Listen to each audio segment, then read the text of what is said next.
You're listening to Art of the Unknown, the podcast about traveling inwards, outwards, and onwards.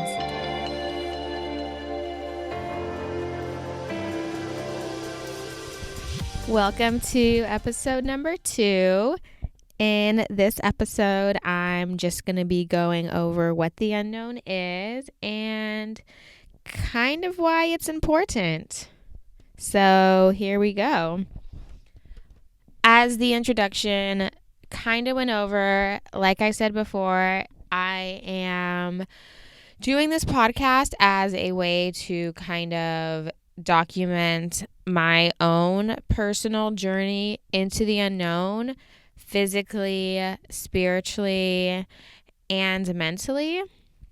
So I've been really thinking about the unknown as a whole and just trying to change my perception of it and my understanding, and to not view it as a thing that needs to be feared or something that is scary or potentially harmful to me.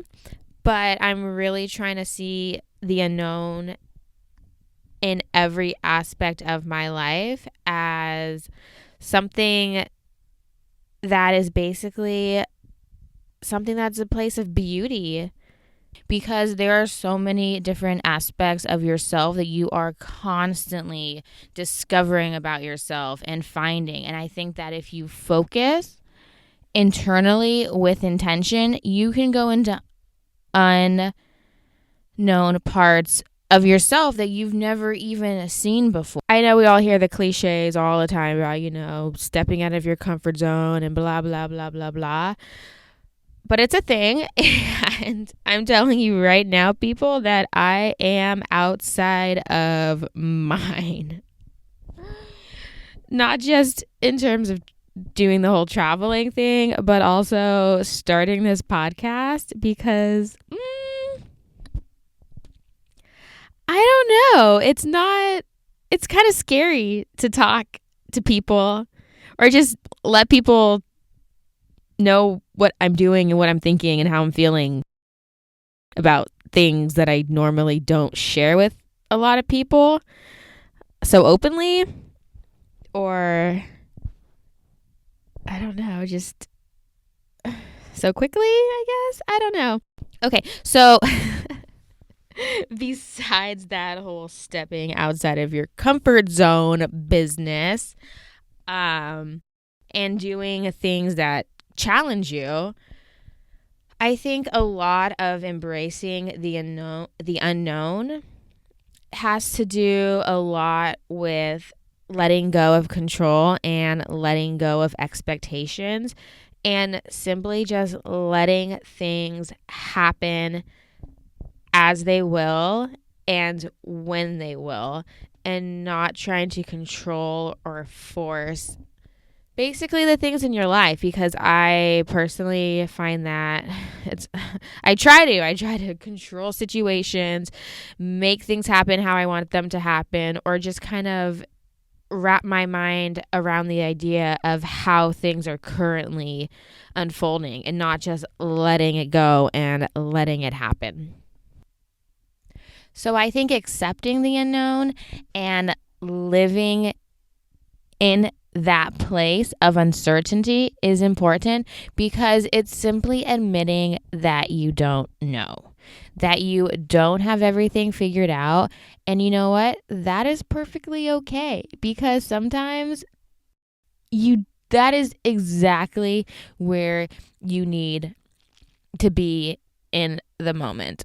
So often we hear that old cliche, it's not about the journey, man, it's about the destination. But what happens when part of the journey means being lost? What happens when the difficult part becomes accepting the fact that maybe you don't even have a destination in mind, or even a hint of a general direction? So if part of the journey means being lost, it could also mean that maybe you need to be there for a while. And just because you don't know where you're going, that should not prevent you from moving forward. And moving forward, even when you can't see where you're going. I know, it sounds scary. It sounds ridiculous. I know. But there's no other option. You can't not move forward.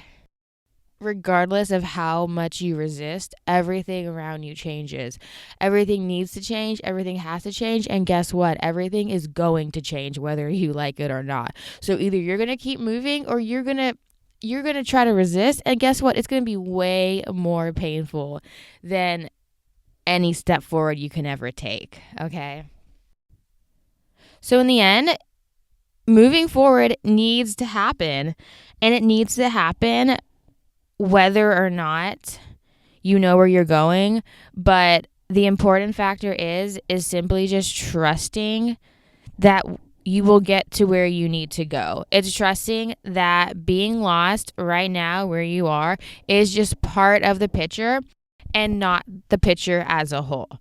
It's moving forward despite how scary or unwelcoming or dark the unknown or the next step appears to be.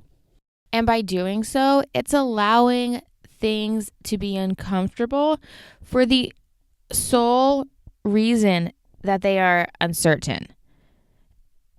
It's recognizing that despite all of that, despite how things feel or how things look or how things appear to be or how lost you feel, it's recognizing that no matter what, you are in a very unique place right now, and it's a place of growth and opportunity. So admitting that I don't know and just kind of accepting it, that's all fine and dandy. Like that's I feel like something that we can do. But I feel like if you want to even go a step further, it's learning how not just to accept that place of uncertainty, but also how to live in it, how to like being in it, and also how to simply just kind of grow from it.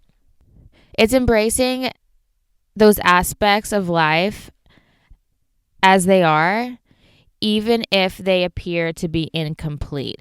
It's letting go of the way that you think things should be as a whole. It's letting go of the way that your mind kind of painted that picture of how things are.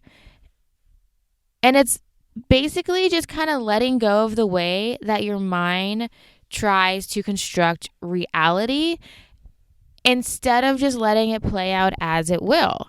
So being lost and being 100% okay with it is completely fine, because ultimately that is where you need to be. It is the starting point of any journey. It's where you begin questioning. It's where you begin wondering. It's where you begin having that desire to take the next step forward, because you know that there's something else out there. It's taking that step towards future exploration, and ultimately it's taking that step towards moving forward. So the unknown as a whole, I guess you can say, it could be a little overwhelming, I would say, if you are going from one aspect of your life to another and things are completely changing and completely shifting and everything is just going to kind of start over anew. That could be very overwhelming. I know.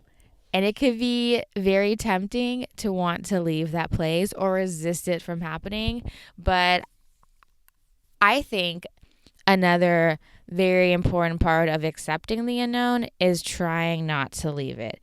It's accepting that it's not going to feel great all the time, but that place where that place of the unknown where you just kind of sit and you accept things how they are, I feel like that is a beautiful starting point.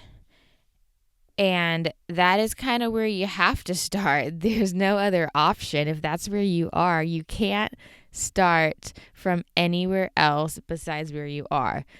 Because if you try, you know what? Guess what? You're not going to get too far because you're just going to be pulled back to the exact same spot you were before until you learn how to accept it and move forward from there.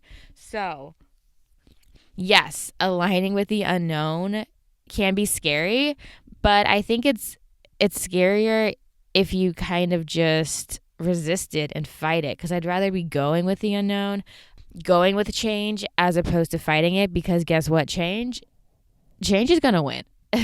That is a battle that you are 100% going to lose. But it's also a battle that should not even try to be fought, because I really think that when you're in the unknown and you are surrounded by all these new things and new opportunities, I really truly believe that that is the birthplace of creativity and change. And it's where so many beautiful and unseen opportunities can be missed because you're deciding to focus on the wrong thing. You're either deciding to focus on what you're losing, where you're going, or just how it feels, as opposed to focusing on where you are and making the most of it. So many times when things are uncertain, I feel like the mind just kind of wants to explain things and put them into a box and doesn't want to leave things open. It doesn't want to leave things open for interpretation. It doesn't want to leave things unresolved or unconcluded. And I think that sometimes the unknown as it is kind of a problem to be solved for the mind. Like, it's something that the mind wants to fix and doesn't just want to leave as it is, which I think could be a problem, because the unknown as a whole, that is a huge, huge thing. It's bigger than you. It's bigger than this world. It's bigger than the universe. It's everything. It's out there. Everything besides what you think you know is unknown, because you can't pretty much know what you don't know, and you really can't know everything. So there's no way for your little mind to even not comprehend everything else that's out there, but put it into a box. There's just no way. It's too big of a task. I mean, it's something that's so different than anything else we experience that there's nothing else to do besides, in that state, then learn from it and grow from it and just embrace it. It's a place where you ultimately become revealed to yourself, because you're put in situations that you've never been before. So you're going to see parts of yourself that you have never been shown before because you haven't had the opportunity. So in a way, it's testing your character in order to make you change and move forward. And in that place, in that point in time, and in those parts of the unknown, it's where old parts of you are allowed to die so that a new way of being and new aspects of yourself can come into life and occupy that space. That's it. That, I feel like, is where the unknown not happens, but I feel like that is where the shift inside you kind of takes place, by being thrown into a completely new environment. So embracing the unknown, I feel like, means being able to sit in those uncertain moments, no matter how big they are, no matter how small they are, no matter how uncomfortable. It's being able to sit in those moments and find beauty in it, to learn from it, and to ultimately enjoy it. It's choosing to start where you are and letting the unknown be your guide. And then just kind of sitting peacefully in it and just finding beauty in the things that were unseen before. Because I think that sometimes the most beautiful things we come across in life are the things we've never seen before. And how else are you supposed to find them unless you go to places you've never existed before? So yes, stepping into the unknown is scary. It's scary business, I know. But you know what? Sometimes you just gotta say fuck it, and sometimes you just gotta do it, okay? So, yes, stepping into the unknown is scary, but I feel like it's connecting with parts of yourself that you've never connected with before, or even understanding parts of yourself that you've never taken the time to kind of inspect. Or it's even reacting in a different way that you've never reacted before. And then when it comes to the mental aspect of your life, oh man, this, like I said, the podcast is a prime example of me stepping into the unknown mentally, because yes, physically it's not hard to sit here with a microphone and talk, but the hardest part is convincing yourself mentally that you can do it. And it's pushing forward and doing it despite everything else in my mind that's kind of saying, don't do it. And it's not listening to the mind, but actually doing something different, which would be going against it. So by taking a step into the unknown, I really truly believe that you are choosing to exist in that place of uncertainty, but you're also having the faith that you're working towards something greater than what currently is. And it's knowing that things are unfolding exactly how they need to be, but it's also trusting that you will ultimately get to where you want to go and where you need to go in due time. So that little rant concludes episode number 2. Next week, I'm going to be talking about actually stepping into the unknown physically, i.e. travel. So, catch you later, peeps.